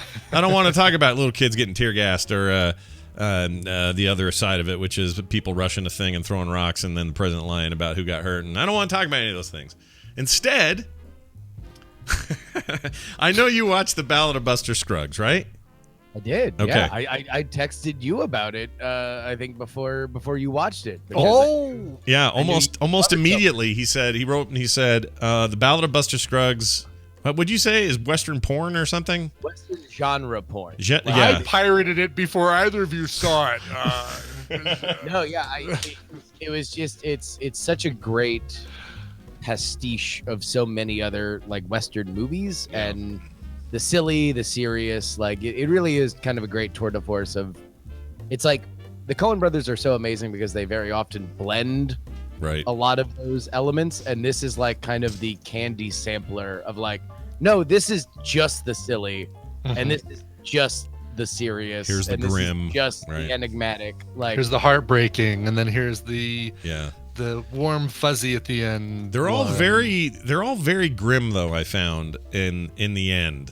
And I feel like, so Carter and I were having this discussion. Carter, who's like taking 2 or 3 films classes at school, and so she's super into discussion like this, and So we watched it together, and we both loved it. And we sat and talked afterwards, and she says, what usually you get with anthology films is you get some sort of connected thread. Either there's a character that crosses over multiple stories, or there's some theme, or like Four Rooms, you got the bellhop and that. There are other examples, obviously. But this didn't seem to having that. And I thought about it, and I thought, you know what, she's kind of right. And then I thought, and maybe it's too easy to just say this, but I think the thread is death.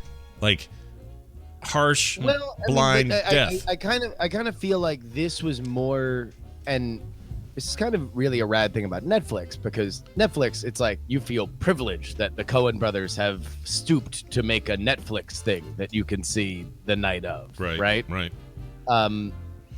But they did something that I think they wouldn't do if they were to make it a feature film, which is like, no, you want to know what? We kind of have these short stories. And there's so much short stories that we're literally going to frame the entire movie around somebody reading a book. And then it's just going to end. There's going to be no big ending. In fact, the final story of the movie is probably the most, certainly the least action-packed. Mm-hmm. Oh, yeah, by far. It's very much a talky thing. It's literally just 5 people in a carriage the entire time. Yeah. That like heading to Fort Morgan, Colorado, by the way, I'll add. Yeah. Yeah. Brian likes that connection.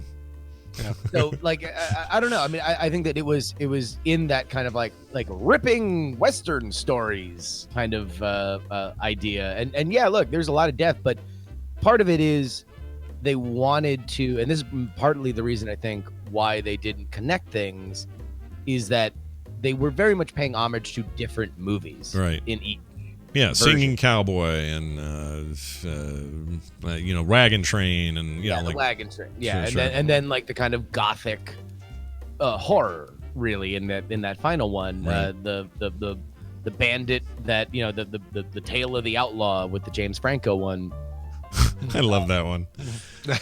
I really liked them all. I mean, there was nothing there I didn't like, but it got me to thinking.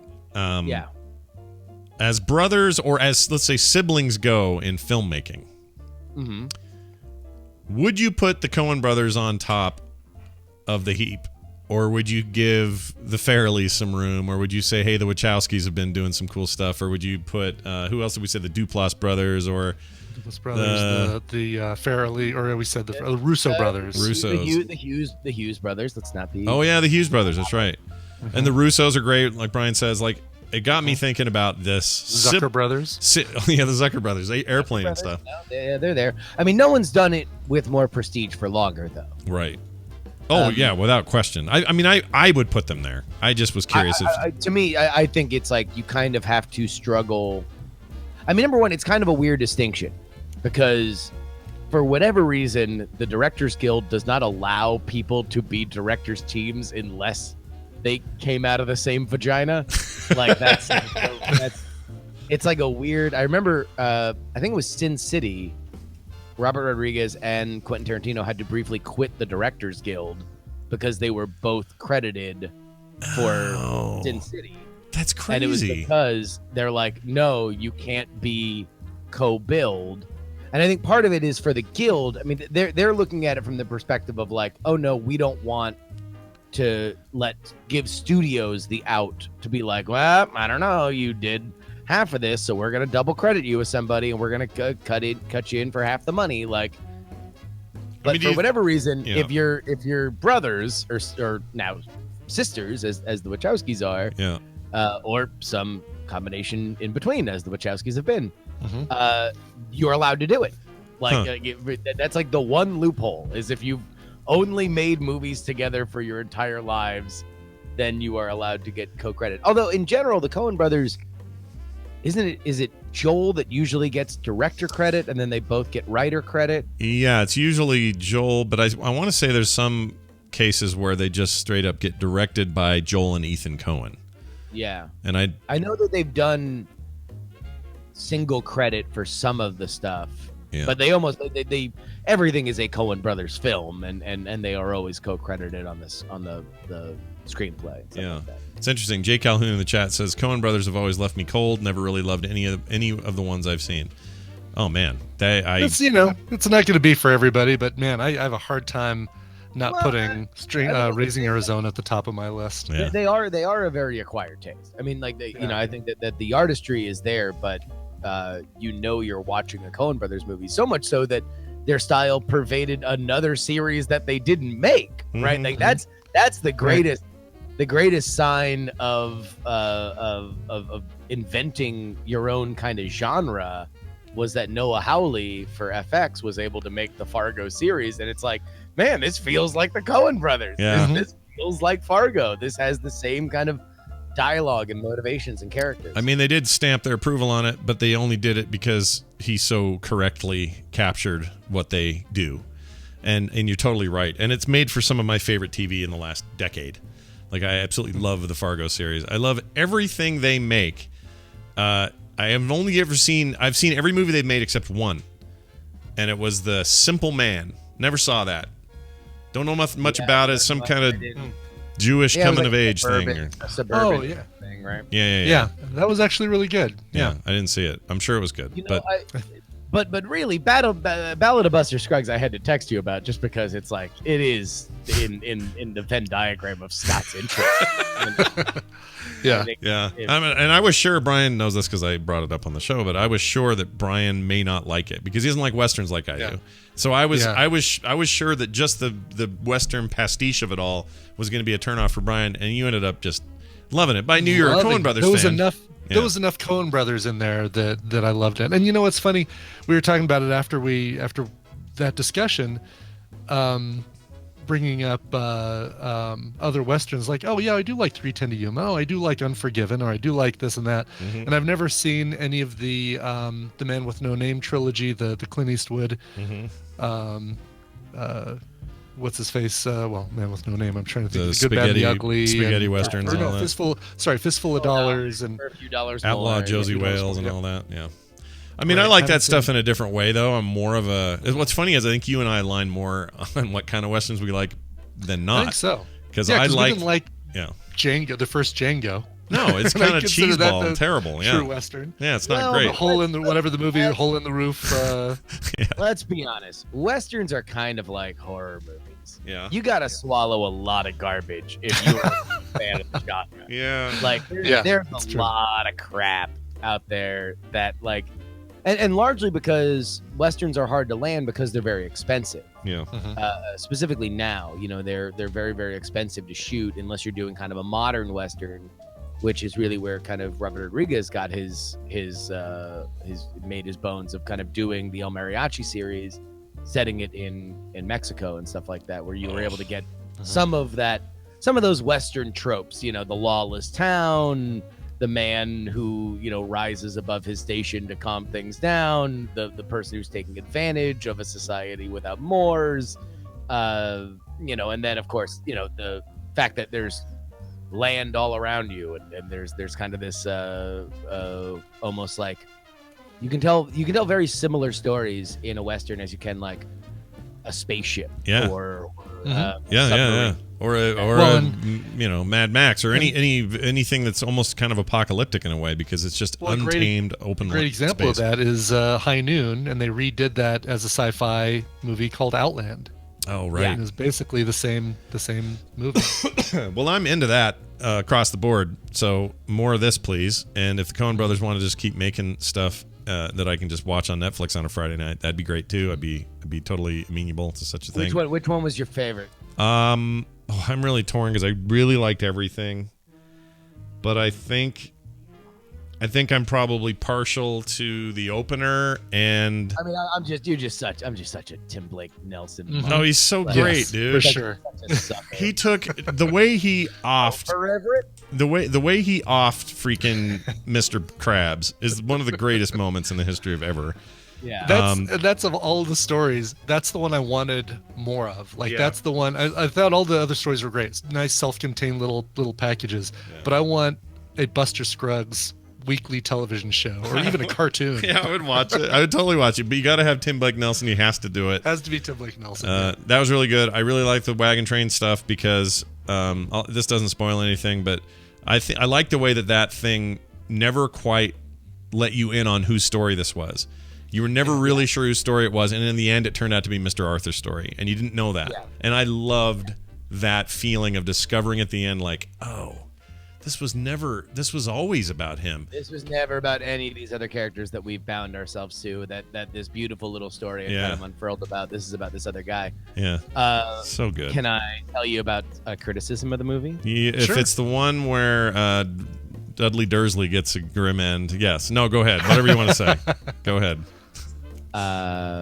There was, I believe it was either in one of the exiled Gawker territories. You talked about the unbearable whiteness of the Buster Scruggs, and specifically its treatment of the American Indian character. Oh yeah, there's definitely a bit of that.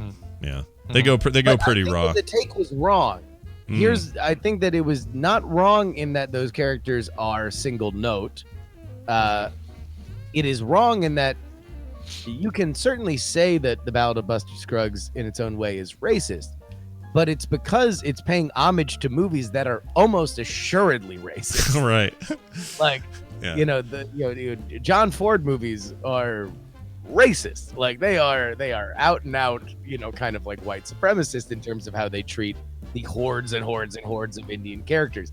I can understand it in the tiny versions of these stories that it's like, okay, we really don't meet any Indians, and the only Indians that we meet are trying to kill people, except for the one that doesn't know how to talk that gets referred to in the final one, right? With the crazy trapper dude. Right. I forgot about that. Yeah, there was a connection there. But there's no it's because they're paying homage to movies that have a far different racial understanding than we have in 2018, which we can now kind of characterize as uncivilized, to say the least. Yeah, I think so. Also, I would look at the body of their work and point to a million other cases of them exploring other kinds of stories in unconventional ways. This is them taking some conventional mores and conventional tropes and putting their spin and their taste on it. I don't really have a problem with it. I mean, I remember thinking at the moment, like, oh, great, here we go, Indians, they're just savages. That's all they are. I mean, of course, it came into my head.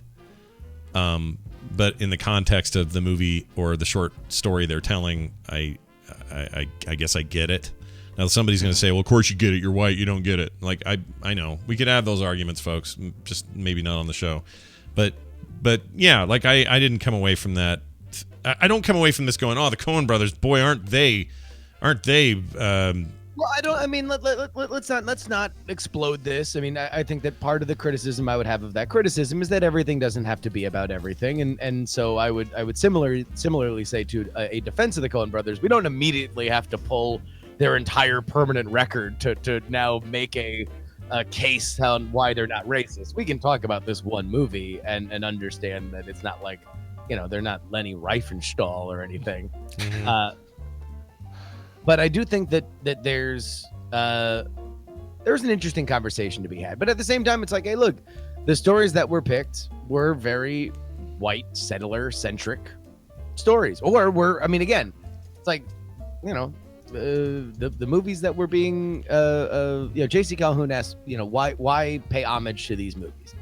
And I think part of it is because it's undeniably a part of cinematic history. Oh, without a doubt. It was a huge part of it. And not to mention that it might be America's greatest original contribution to cinema history. Yeah, it's also there's no genre that I think was invented and had worldwide popularity in the same way that Westerns had worldwide popularity, and that was an American creation. Yeah, so, I mean, you might say mob movies or something came close, but Westerns for sure, but also it's America's mythology, and there's different ways to tell that mythology and strip away some of the myth, but it's still that. Like, it's this 20-year period in the 1800s that nobody at the time really thought much of. It was a time of expansion and change, but we've figured out a way to say, it has no beginning, it has no end. It's just this thing that exists, and we can tell these stories within that space, and like it's very unique in that way. And it's all we have as Americans for mythology. We don't have cool ancient Greek gods and cool, Roman gods and weird Egyptian stuff. You guys have rad stuff around the world. We have the Old West. That's our mythology, based on some truth, but not really.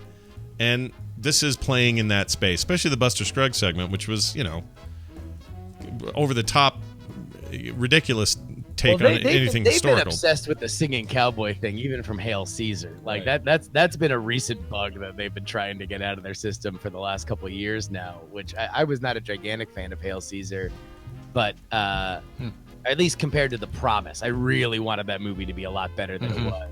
Right. But the one thing that was amazing was Aiden Eidelreich or whatever, the new Han Solo as the singing cowboy, who was just awesome. But they obviously have a love for those movies, even to the point where in Hail Caesar, they literally just like stop and let him sing a song because they're like, no, but we really love singing cowboy movies. Yeah, and I also Hail Caesar was kind of like that though, right? It was very kind of Buster Scruggs-esque in terms of like, well, we really like big dance numbers, so let's have Channing Tatum do a big dance number. We really like singing cowboy movies, so let's have him do that. And we really like these like old studio historical epics, and we're gonna let George Clooney do a couple scenes as an old studio historical epic. That's why I like old songs from the 20s, 30s, and 40s. It's not because I think it's great music. It's because I embrace the quirk of it. It's like it's a weird thing that doesn't persist, but it still exists, and you can go back to it, and it feels out of place and a little discordant. I think that's why they're drawn to this stuff as directors and writers. I think they like discordant, odd, and therefore sometimes funny, sometimes tragic stuff, and it's through all their movies. Every one of their movies has some aspect of this, and I feel like this thing's just full of them, and it's great. And JC Calhoun, I guess, who's now a co-host here in the chat. It's problematic at Tarantino is he managed to tell Western stories without ignoring race. Well, I mean, his most prominent Western story is Django, which is not a Western. It's a blaxploitation movie set in the West. Yeah. You know, it is mixing that genres. is him paying homage, as he has many times, to a genre of, a racial revenge fantasy set. Jackie Brown, another one. Yeah. Sure. It's a really good point. But what I would say to that is, I love different takes in the space. Like, I like a weird Western. I like Westerns that turn into horror movies. I like Westerns that are simple and straightforward, like Open Range. I love Open Range. That one's just about as traditional as you get when it comes to Westerns. And then I like shows like Deadwood, where race does come into the factor. They do strip away some of the myth and look at things more realistically. Like, you can do that.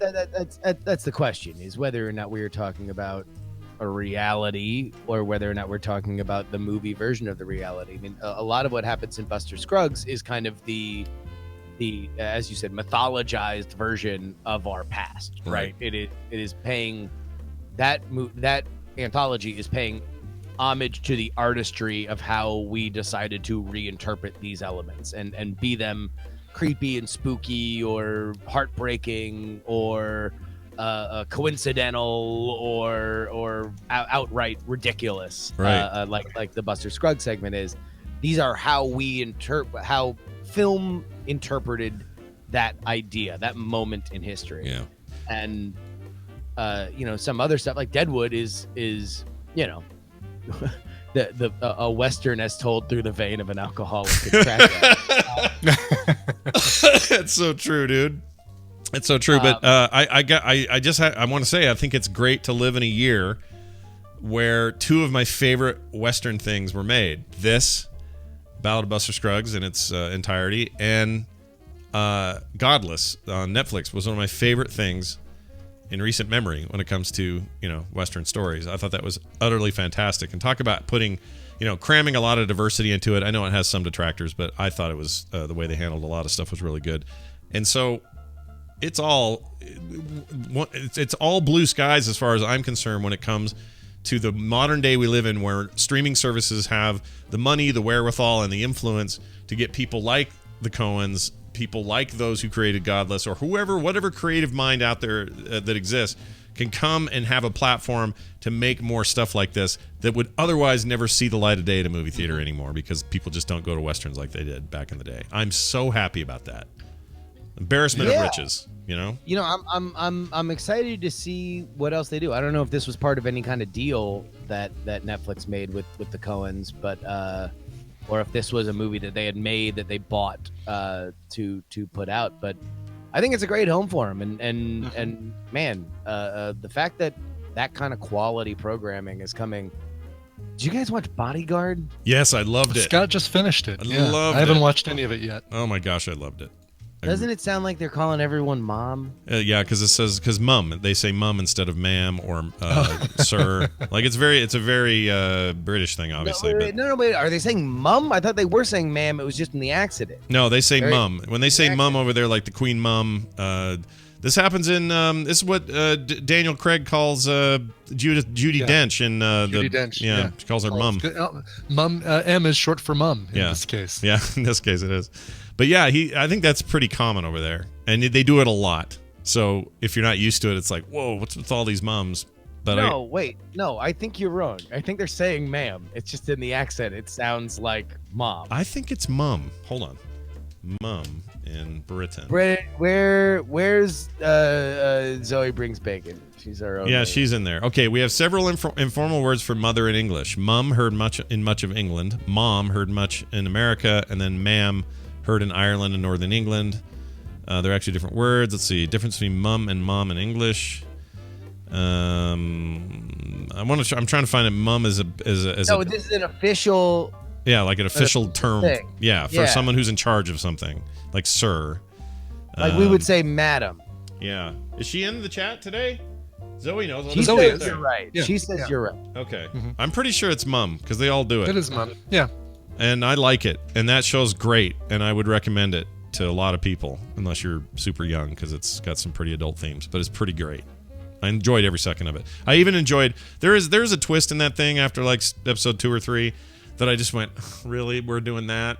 Really, we're gonna do that? But actually, in the end, it made it far more interesting. I love the fact that it got super soapy. Yeah, it got very soapy in the second. I love the fact that it was just like, well, considering where they start that show, yeah, like where they begin it, it's like, well, geez, you're gonna have to pull out every TV trick in the book to heighten the tension from here. Yeah, you know. Yeah, I'm of the opinion now that Rob Stark, aka what's his name? I forgot the actor's name. John Madden is great and should be in lots of things. Richard Madden. Such an old guy name. On the screen to tell you which way the quarterback's going to go on this other play right here. I really didn't like him in Game of Thrones. Oh, you did? Well, I mean, he had a character that was doomed. I was not a huge fan of his. I felt like I liked him more because having read the books, I knew where things were going. Yeah. And I was like, oh, cool. He's kind of boring.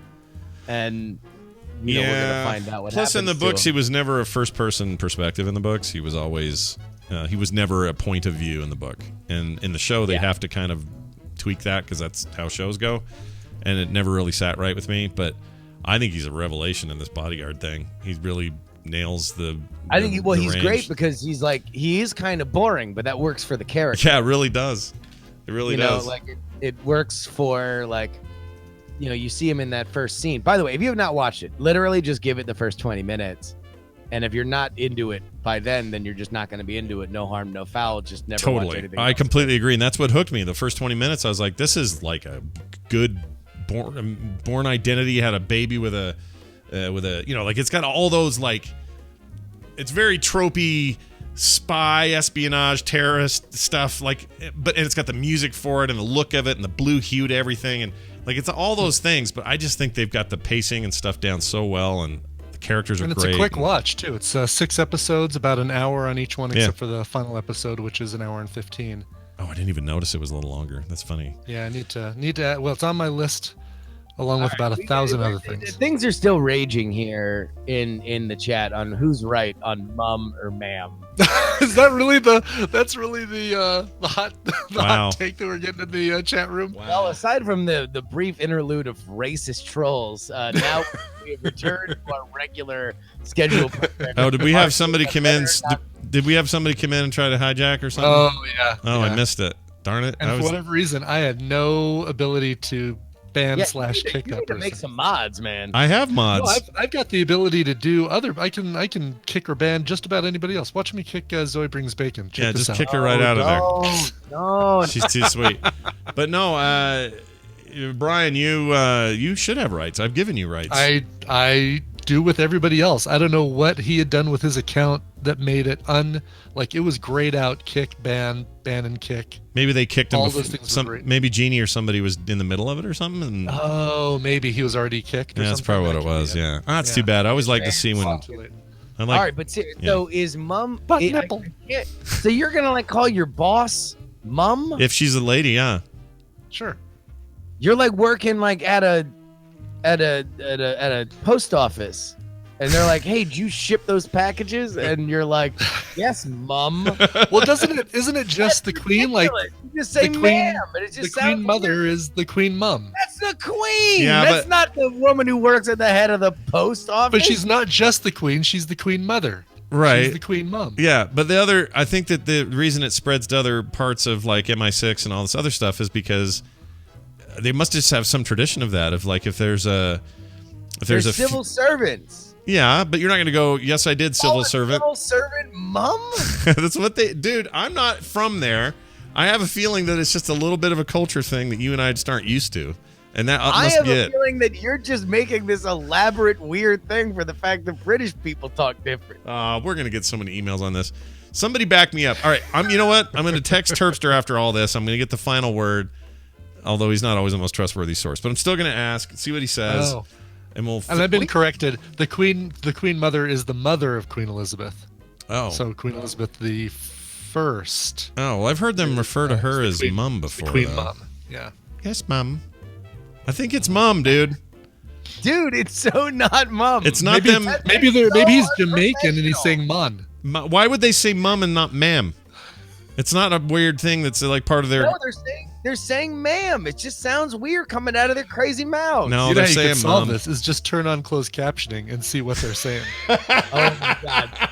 Somebody do that immediately and then send Scott and I the screen grab and Coverville the screen grab at Justin R. Young, at Scott Johnson. At Coverville. At Do it. Coverville. Yeah, I want it. Do it. Send it over. It's gotta be ma'am. It just sounds weird. I agree. It sounds weird because we don't do it, but it's not that weird. Probably. It's like when what's something else they say over there? I can't think of Lori. What? No, not like Okay, words. look, John Florida, Left. 1986 says, "Mum, noun, British informal, one's mother. Origin, mid-17th century, abbreviation of mummy. Compare with mom. You're not calling your female boss mom. No, I would agree. However, there's no way they're saying ma'am in that show. Well, yeah, but everybody that they talk to is also not the governor. All right, this is all true. I missed Zoe. Zoe, what did you type? Did I miss it? Sorry, what did she type? Mom is an exact replacement for mom. Zoe Brings Bacon says, "You do not call your boss mum." Well, then someone go capture for real. Go listen to that, and you tell me there's no way they're saying ma'am. There's no way. They're saying ma'am. They're not saying ma'am. There's no They're way. 150% they are saying ma'am. Well, that's Again, inaccurate because you can't be You 150%. actually watch that show the way I was joking everyone should watch that show. Everybody at the highest levels of government are calling each other their mother. I'm telling you. Yeah, ma'am is the female version of sir. That's true, Zoe. But why do they pronounce it mum? Because I swear they're saying mum. I'd say that. I'd say mom. They say mom. Mom. mom. No, they say I'll get that guy for your mom. I'm gonna get Yes, some audio from that show. I'm gonna use it here on our next episode, and we're gonna have a reckoning. Also, somebody go get the closed captioning.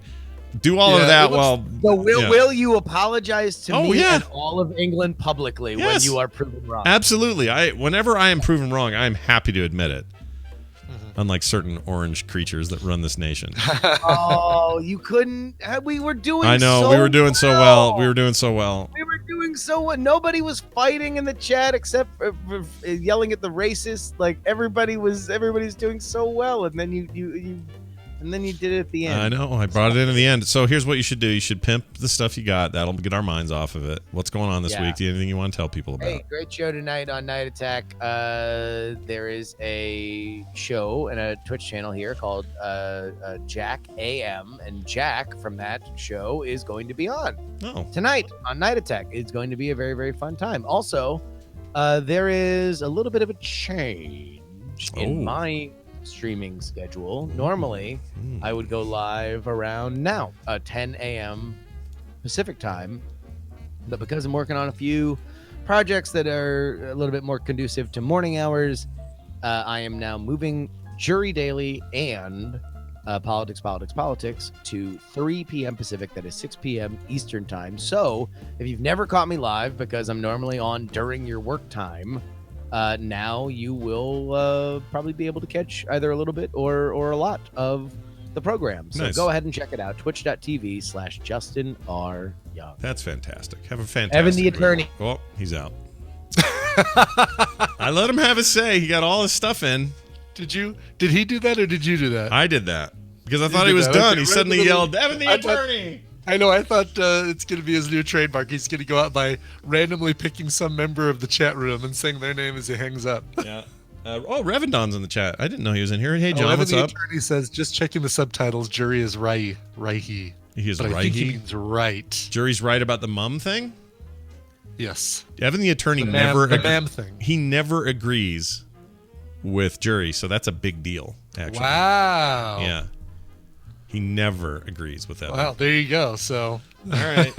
Hey, John, hang around because I got a little thing at the end of the show that's your voice. So I didn't know you were going to be here. It was already planned. Anyway, hey, why don't we play this voicemail I was telling you about? Yes. And I'm super eager to hear this. Yeah. So this is about how social media works and why things go a certain way. Oh, no, I'm not excited to hear this. Well, I'm kidding. To be honest, it's a little. Yeah, you're still. Either way, Brian's excited. Just look at him. He's aroused right now. So here it is. This is how social works from Jordan in Ohio. Here you go. Hey, Scott and Brian, this is Jordan from Ohio. So I am a social media designer. That is what I do as a living. I make content for several clients, and I put it all out on social. So in my best practices guideline for all of these businesses, I am instructed that if I'm going to do any video, it has to be vertical. Because vertical video, according to all of our statistics and everything that's available to us, vertical video works the best and gets the best engagement. I know it sounds stupid. Don't hate me, but vertical video is the way of the future. Love the show. Okay, I don't know about wave of the future, but I get it. It's long form, which is how you're reading your social media. If you're having to go, let me turn this sideways and look at a thing, I totally get it for social media. 100% with Jordan on this. That makes perfect sense to me. Where I disagree is if it's a long form live stream, or if you're filming it for later use, like for YouTube videos, or even just to keep it for yourself. Like, here's my kids growing up. Who cares about engagement there? That's not about engagement. That's about having normal video. So this is how I go through Twitter. This is how I go through Facebook. This is how I go through my email. And if I click on something and want to watch a short little video of why I need that pair of pants, then this is fine. If I'm going to watch, here are 10 reasons why the new Star Wars film sucks, put it in this format. Yeah, exactly. And John in the chat makes a good point, a sentient point here. He says, nothing says I didn't give this enough thought like vertical video. And that's kind of my thing. And it actually that adheres to what Jordan's saying about social media, is that people are too lazy to turn it sideways. They're flipping through the thing and they're going, okay. They don't want to be bothered to do anything. And I get it. But I still prefer. I want to know what my friends are doing for a couple seconds, and then I want to move on. And then I'm done. I'm done finding out what they're doing. Right. Exactly right. All right. Well, that'll finish out today's show. Thank you all for being here. We appreciate it. Oh, for some reason I'm on the wrong tab. There we go. Big reminder that you can help this show thrive and be great, and you can do that with your dollars. That's right. Over at patreon.com/TMS. We are a funded show by our listeners, and because of you, we're able to keep doing it the way we do it.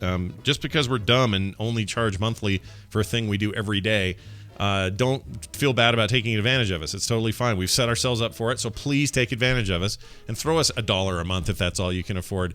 And you'd be amazed how that helps us, but also reminds us that we should have done it daily back in the day. We're not changing it. Don't worry. Throw us a bone here. Yes, throw us a bone. All right? That's over at patreon.com/TMS. If you want to contact us, leave voicemails, find our Twitter accounts, our Reddit page, our everything else. It's all over at frogpants.com/TMS. And quick note, at the on the show notes now, I do a daily or a blog post every time there's a new episode, and there's a little play link there if you'd rather listen that way and all that. I'm going to start including all the other links, like, here's the Google Play link, here's the iTunes link, here's the link for this, here's the RSS feed to put into whatever player you have. Whatever it is, I'm going to start putting that in the body of the show notes per episode, so you don't have to go hunt that stuff down. So hopefully that's helpful to people. I don't know. It seems a little redundant to me, but some have asked for it, so we're doing it. See, this is what we do. We respond to your needs. Mm-hmm. Even the racist buttholes that came in here, if they were nice, they could have asked for something, and I probably would have done it. Exactly. So, I was perfectly willing to help that 8-year-old who just discovered the N-word and give him a little education, a little instruction. Sure, why not? So, here for everyone is what we're saying. No, we don't hold any. What's the word? We don't discriminate. We don't hold with it, Bob. Yeah, actually, if you're racist, we do discriminate. We don't like you. We if you're do. Racist. Yeah, if you're any hate speech, we do discriminate. Yeah. Quite. Goodbye to them. With a hammer is how we discriminate. Besides, why would you come? Okay, here's a question. Why would you come into a stream like ours, run by two very white men, and spout racist stuff? Isn't that a weird place to do that? Troll gonna troll, Scott. Well, I get that. I get that, but there's no impact. Like other than we're irritated with you. Exactly. Go somewhere where you're gonna have an impact, and please get yourself beat up or something for saying that, because it's awful. Anyway, they're off from school. It's like a lot of people are out of school right now. That's what's going on. Yeah, exactly. Jeannie's right. Do you think they'd be off? They would have been off last week because it was Thanksgiving week. They should be back in school today. Actually, I don't know how it works right now. Are there people not in school right now that would take a longer? I don't know how it works. I don't get it. All right, we're gonna go. Jerry says because you're talking about it now. That's why. That's probably 100% right, Jerry. That's right. He's probably right. And we don't need Evan the attorney to back you up on that one too. No, I used to love watching him and Evan the attorney spar off on like Unfriend Me and stuff. Because it's like I almost can hear, like, perpetually in Justin's head, I think I hear this sound. Hold on. This is always happening. Oh, yeah? So anytime Evan the attorney's within zone, that just goes off in his head. Right. Unless it's this. They've removed the penis before you snort it. There you go. It could be that. All right, we're going to go. Brian, do you want to do a song before we go? You got a little something there? I do. I have a request for a song. This one going out to Ashley, the best sister. I don't know if this is Jackalope Ashley in the chat room or if it's a different Ashley. I imagine she'll chime in and let me know. But her sister is having a baby today. Having a sister, she's becoming an aunt today. Nice. So the message is, Rebecca, I can't wait to see the new Rugrat. Hopefully she won't look too much like a terrifying alien lizard. Okay. Apparently it is not Ashley in the chat room. It's a different Ashley. Oh, all right. So other Ashley, I guess there's more than one Ashley out there. This one's for you. Her specific request was pick any songs about babies or covers from the Disney movies, The Aristocats, or The Lion King. The Aristocats, not a Disney film. Don't rent that for your kids. Nope. I like the first one because, boy, if there's one thing that musicians like to do is write songs about baby. Come on, Britney Spears sings about that poor baby one more time. The Baby Got Back, Sir Mix-a-Lot, loving the kids, loving the children. Baby Got Back. Sure. Of course. So on that same note, here's a cover of a song that was originally done by the Four Seasons, folks. Originally done by the Four Seasons, not Smash Mouth. Smash Mouth has the worst cover of this. This, what you're about to hear, is the best cover of the song Can't Get Enough of You, Baby. Now, this is a band called The Color Field. And the lead singer is a guy named Terry Hall, who you probably know as a member of The Specials. that UK ska band, as well as let's see, what else was he in? He was in Fun Boy 3, probably the other big band that Terry Hall was in. Here's the third band he was in, The Color Field, from their album Virgins and Philistines from 2008. Here is Can't Get Enough of You, Baby. All right, we'll see you guys for a normal Wednesday. See you tomorrow.